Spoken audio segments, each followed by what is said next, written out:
नमस्कार मित्रांनो, एम-ए-पी-एस स्कीम जून 2021 पासून सुरू झालेली आहे आणि ज्या मुलांनी आय-टी-आय नंतर अप्रेंटिसशिप पूर्ण केलेली आहे त्यांना ₹42,000 एक बोनस किंवा एक क्लेम मिळत आहे महाराष्ट्र गव्हर्नमेंट तर्फे. पण अजूनही बऱ्याच मुलांनी यासाठी रजिस्ट्रेशन केलेलं नाहीये किंवा त्यांना रजिस्ट्रेशन कसं करायचं हे माहीत नाहीये किंवा क्लेम सबमिट करायचा हे माहीत नाहीये. तर आजच्या व्हिडिओमध्ये आपण तेच बघणार आहे की तुम्हाला एम-ए-पी-एस क्लेमसाठी रजिस्ट्रेशन कसं करायचं आणि इथं क्लेम सबमिट कसा करायचा. तर या दोन्ही गोष्टी आज आपण आपल्या व्हिडिओमध्ये बघणार आहे. व्हिडिओ पूर्ण बघा आणि तुम्हाला ज्या काही अडचणी असतील तुम्ही व्हिडिओ खाली कमेंट करून सांगू शकता. तर सर्वात आधी आपल्याला महाराष्ट्र अप्रेंटिसशिप प्रमोशन स्कीम या वेबसाईटवरती जायचं आहे. या वेबसाईटवरती गेल्यानंतर तुम्हाला या प्रकारचं एक इंटरफेस दिसेल. यावरती आपल्याला खाली यायचं आहे. इथं तुम्हाला वेगवेगळी माहिती दिसेल. सर्वात आधी स्टुडंट रजिस्टर किंवा आजपर्यंत किती स्टुडंटनी इथं रजिस्ट्रेशन केलंय, किती जणांचा क्लेम सबमिट झालाय, किती जणांना क्लेम अप्रूव्ह झालाय आणि किती जणांना पैसे डिस्ट्रीब्यूट झालेत. तर आतापर्यंत जवळपास 29 कोटीच्या वर पैसे डिस्ट्रीब्यूट झालेत. त्यामुळे तुम्ही पण लवकरात लवकर क्लेम सबमिट करा आणि ₹42,000 जो क्लेम आहे तो मिळवा.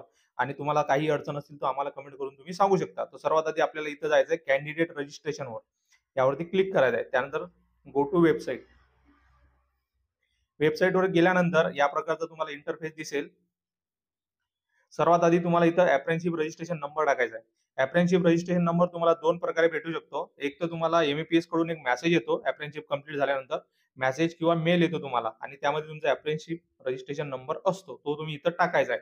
तो टाकल्यानंतर बाकीची जी माहिती आहे ऑटो अपडेट होऊन जाते.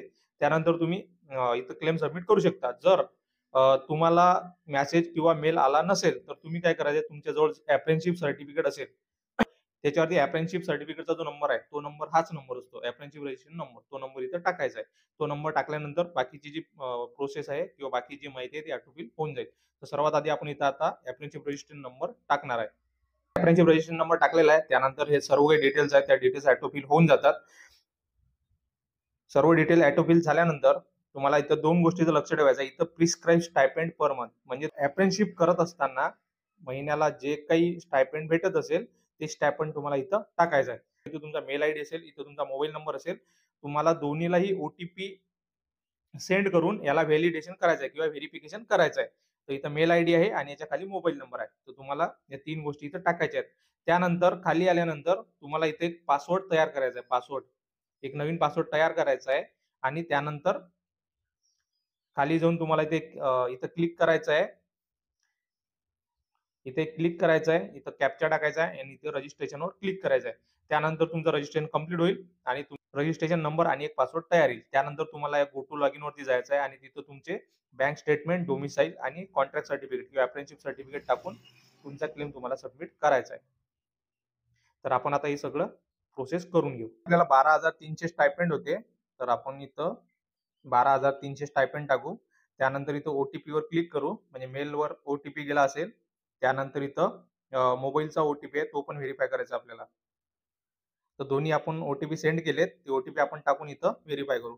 पण दोन्ही ओटीपी इथं व्हेरीफाय करून घेतलेत. त्यानंतर आपल्याला thank you your email ID has been successful आणि मोबाईल नंबर पण असं सक्सेसफुलचा मेसेज येईल. त्यानंतर आपल्याला इथं खाली जायचं आहे. खाली गेल्यानंतर इथे एक पासवर्ड तयार करायचा आहे. पासवर्ड आपल्याला असा तयार करायचा आहे की त्यामध्ये काही अप्पर केस, काही लोअर केस, काही एक स्पेशल कॅरेक्टर आणि काही नंबर याचं पूर्ण कॉम्बिनेशन बनवून एक पासवर्ड बनवायचा आहे. आणि हा पासवर्ड फक्त तुमच्यापर्यंत ठेवा, दुसऱ्या कोणाला सांगायचं नाही. तर आपण इथं आता पासवर्ड बनवून घेऊ आणि त्यानंतर खाली इथं आय सर्टिफाय दॅट इन्फॉर्मेशन यावरती क्लिक करून इथं कॅप्चा टाकू आणि रजिस्ट्रेशन आपले कंप्लीट करू. प्रकारे आपली रजिस्ट्रेशनची जी प्रोसेस आहे ही पूर्ण कंप्लीट झालेली आहे. आपल्याला एक युजर आयडी आणि एक पासवर्ड भेटलेला आहे. आपल्याला जिथं लॉगिन आहे तिथं जायचं आहे आणि लॉगिन करून आपल्याला बँक स्टेटमेंट, डोमिसाईल आणि कॉन्ट्रॅक्ट किंवा अप्रेंटिसशिप सर्टिफिकेट सबमिट करायचं आहे. त्यानंतर आपला क्लेम इथं सबमिट होईल. तर आपण आता लॉगिनच्या पेजवरती आलेलो आहे. तर इथं आपल्याला सर्वात आधी आपला रजिस्ट्रेशन नंबर टाकायचा आहे. इथं आपला पासवर्ड टाकायचा आहे. इथं कॅप्चा टाकायचा आहे आणि त्यानंतर इथं लॉगिन करून घ्यायचं आहे. तर आपण इथं लॉगिन करून घेऊ. लॉगिन केल्यानंतर आपल्याला या प्रकारचा एक इंटरफेस दिसतो. तर आपण आता इथं कुठलाही क्लेम सबमिट केला नाही त्यामुळे आपल्याला इथं काहीच दिसत नाही. ज्यावेळेस आपण क्लेम सबमिट करू तर इथं आपला क्लेम नंबर येईल. त्यानंतर अप्रेंटिसशिप ट्रेनिंग पिरियड वगैरे जे डेट असेल त्या इथं येतील. एम-ए-पी-एस पेएबल क्लेम इयर वगैरे ते इथं दिसेल आणि क्लेम सबमिशनची डेट दिसेल आणि त्यानंतर स्टेटस दिसेल की आपला अप्रूव्ह झाला, रिजेक्ट झाला, पेमेंट पेंडिंग मध्ये आहे, काय आहे तर ते इथं दिसेल. तर याच्या तीन आडव्या रेषा यावरती क्लिक करायचं आहे. यावरती क्लेम मॉड्यूल येईल. त्या क्लेम मॉड्यूल मध्ये जायचं आहे आणि तिथं आपला क्लेम आपण सबमिट करू शकतो. आपण आता क्लेम मॉड्यूल क्लिक केलं. आपल्याला येतं की Aadhaar authentication is required before claiming. म्हणजे तुम्हाला इथं आधारचं व्हेरिफिकेशन पण करणं आवश्यक आहे. तर आपल्याला काय करायचंय, याला आपण आता इथं क्लिक करू. इथं आपल्याला आधार नंबर टाकायचा आहे. त्यानंतर आधार नंबर ज्या मोबाईल नंबरची लिंक असेल त्यावरती एक ओ-टी-पी जाईल आणि इथं आपल्याला आधार नंबर पण व्हेरिफाय करून घ्यायचा आहे. तर आपण ही प्रोसेस करून घेऊ. इथं आधार नंबर टाकल्यानंतर एक ओ-टी-पी जाईल. OTP has been successfully. तर तो ओ-टी-पी आपल्याला इथं टाकायचा आहे आणि त्यानंतर त्याला व्हॅलिडेट करून घ्यायचा आहे. तर आपला ओ-टी-पी टाकून ओ-टी-पी व्हेरिफाईड सक्सेसफुल झालेला आहे. त्यानंतर आपण इथं क्लिक करू आणि त्यानंतर काही इथं प्रश्न विचारते, वेदर करंटली एम्प्लॉईड वगैरे. तर हा प्रश्न बऱ्याच मुलांच्या मनात आहे, की हे इथं काय टाकायचं? इथं येस करायचं का नो करायचं? तर हा प्रश्न कशासाठी आहे मुलांनो, की जिथं जर तुम्ही जॉब करत असाल, तर इथं येस टाका आणि नसेल करत तर नो टाका. हे नो याच्यासाठी आहे, की भारत सरकारचे जसे इस्रायल झाले, जर्मनी झाले किंवा बाकी जे देश आहेत त्यांच्यासोबत स्किल्ड वर्करसाठी खूप बोलणं सुरू आहे. बाहेरच्या देशात आपल्या देशातले जे आय-टी वाले मुलं आहेत त्यांना खूप डिमांड आहे. तर तुम्हाला जर बाहेर देशात जॉब करायचा असेल किंवा गव्हर्नमेंटच्या मार्फत प्रायव्हेट सेक्टरमध्ये भरपूर जॉब अवेलेबल असतात. तर तिथं जर तुम्हाला जॉब करायचा असेल, तर तुम्ही इथं नो करू शकता.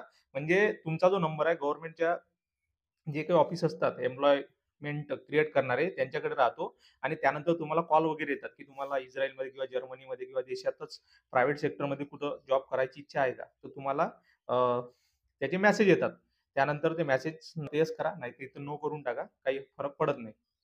तर आपण इथं आता नो करू. Are you self employed? No. तर याच्यानंतर आपण याला सेव्ह करून टाकू. म्हणजे एक प्रोसेस खतम होईल. Data save successfully. आपला डाटा सेव्ह सक्सेसफुली झालेला आहे. त्यानंतर आपल्याला इथे 3 ऑप्शन आहेत. हे तीनही ऑप्शन मेन आहेत. इथं तुमचं बँक स्टेटमेंट तुम्हाला सर्वात आधी तिथं जेंडर सिलेक्ट करायचं आहे. इथं तुमची कॅटेगरी सिलेक्ट करायची. इथं सब कॅटेगरी म्हणजे इथं तुमचा एस-टी, एस-सी, ओ-बी-सी वगैरे जे काही असेल, इथं तेली-कुणबी वगैरे जे काही असेल ते तुमचं ते टाकायचं आहे आणि त्यानंतर इथं बँक स्टेटमेंट टाकायचं आहे. त्यानंतर इथे तुम्हाला तुमचं डोमिसाईल सबमिट करायचं आहे. डोमिसाईलमध्ये ॲक्युरेट टाकायचं आहे. ते चुकीचं नसलं पाहिजे. डोमिसाईल कंपल्सरी आहे. त्यानंतर इथे तुम्हाला एक तो कॉन्ट्रॅक्ट फॉर्म तुमचा टाकायचा आहे किंवा एन-ई-सी सर्टिफिकेट म्हणजे अप्रेंटिसशिप सर्टिफिकेट इथे तुम्हाला अपलोड करायचं आहे. 2 पैकी एक कुठलाही डॉक्युमेंट टाकायचं आहे. पण जास्तीत करून कॉन्ट्रॅक्ट सर्टिफिकेट मागतात. तर कॉन्ट्रॅक्ट जर असेल तर तो टाका. नाहीतर अप्रेंटिसशिप सर्टिफिकेट तुम्ही टाकू शकता. त्यानंतर तुम्ही खाली येऊन तुम्हाला इथं सर्व डिटेल दिसेल. आता यांचा क्लेम हा इयरली क्लेम आहे. तर इथे प्रिस्क्राइब स्टायपेंड म्हणजे तुम्हाला महिन्याला किती स्टायपेंड भेटायचं ते इथं टाकायचं आहे. तर आपला हा इयरली क्लेम आहे. तर इथं एकचदा टाकायचं आहे आपल्याला आणि 12 महिन्याचं बँक स्टेटमेंट सबमिट करायचं आहे. त्यानंतर तुमचा पूर्ण क्लेम सबमिट होऊन जाईल. पण तुम्हाला जर कोणत्याही महिन्यात 6,667 पेक्षा कमी स्टायपेंड आलं असेल, तर तुम्हाला मंथली सिलेक्ट करायचं आहे आणि प्रत्येक महिन्याचा इथं जसं तुम्ही मंथली इथं आता आपण इथं मंथलीवर जर क्लिक केली तर इथं तुम्हाला वर्ष सिलेक्ट करायचं आहे. जसं 2013 त्यानंतर याच्यामध्ये जेवढे काही महिन्यात प्रत्येक महिन्यात समजा आता जानेवारी झाला, त्याचं सबमिट करायचं. मार्च, मग त्यानंतर एप्रिल, जून, जुलै जे आहे, मग तुम्हाला ते तसं करायचं आहे आणि त्या महिन्यात जेवढं तुम्हाला स्टायपेंड भेटलं ते इथं प्रिस्क्राईब स्टायपेंडमध्ये तुम्हाला टाकायचं आहे. तर ही गोष्ट तुम्हाला लक्षात ठेवायची आहे. आता यांचा जो क्लेम हा इयरली क्लेम आहे, तर आपल्याला हे करायची गरज नाहीये. तर आपल्याला सरळ इथं काय करायचं आहे, यांचं जेंडर सिलेक्ट करायचं आहे. त्यानंतर यांची कॅटेगरी, सब कॅटेगरी हे टाकायचं आहे. त्यानंतर बँक स्टेटमेंट अपलोड करायचं आहे. डोमिसाईल अपलोड करायचं आहे आणि त्यानंतर इथं आपल्याला अपलोड करायचं आहे एन-ई-सी सर्टिफिकेट किंवा अप्रेंटिसशिप सर्टिफिकेट. हे 3 आपण इथं सबमिट करून टाकू. त्यानंतर सर्वात महत्त्वाची गोष्ट मित्रांनो, बँक स्टेटमेंट सबमिट करताना बऱ्याच मुलांच्या चुका काय होत आहेत, तर सर्वात आधी त्यांनी काय दिलंय, bank statement should be in PDF. म्हणजे जी फाईल तुम्हाला सिलेक्ट करायची ती पी-डी-एफ असायला पाहिजे आणि PDF format only and size should be less than 1 MB. 1 एमबीच्या आतमध्ये त्याची साईज असायला पाहिजे. 1 एमबीच्या पेक्षा जास्त त्याची साईज नसली पाहिजे आणि त्याला नाव तुम्ही त्याला रिनेम करताना फक्त बँक डॉट पीडीएफ किंवा बँक स्टेटमेंट डॉट पीडीएफ एवढंच नाव टाकायचं आहे. त्यामध्ये आकडा वगैरे असं काही टाकायचं नाहीये. ते इथं सबमिट होणार नाही. ते रिजेक्ट होईल. त्यानंतर जेव्हा तुम्ही ऑनलाईन जर त्याचं स्टेटमेंट तुम्ही डाउनलोड केलं बँकेच्या ॲपवरून, तर त्याला एक पासवर्ड असतो. तर तो पासवर्डही तुम्हाला रिमूव्ह करायचा आहे. सिंपल पीडीएफ इथं अपलोड करायची आहे. तेव्हाच तुमचं इथं अपलोड होईल, नाहीतर ते रिजेक्ट होईल. तर या गोष्टी तुम्हाला ध्यान ठेवायचं आहे. तर आपण आता हे सर्व डॉक्युमेंट पीडीएफ स्वरूपात इथं अपलोड करू आणि त्यानंतर प्रोसेस याची कंप्लीट करून टाकू. तर आपण इथं सर्वात आधी हे सर्व प्रोसेस कंप्लीट करू.